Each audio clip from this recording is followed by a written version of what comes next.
ഞാനും എഴുതട്ടൊരു കണ്ണീർ കാവ്യം പിഞ്ചോമന മക്കളെ ചോരക്കായി ദാഹിച്ചലയുന്ന ചെന്നായി കൂട്ടം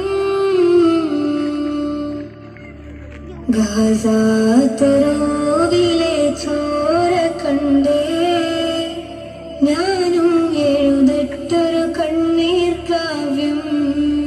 പിഞ്ചോമന മക്കളെ ചോരക്കായി ദാഹിച്ചലയുന്ന ചെന്നായി കൂട്ടം മരിച്ചത് ഞാനല്ല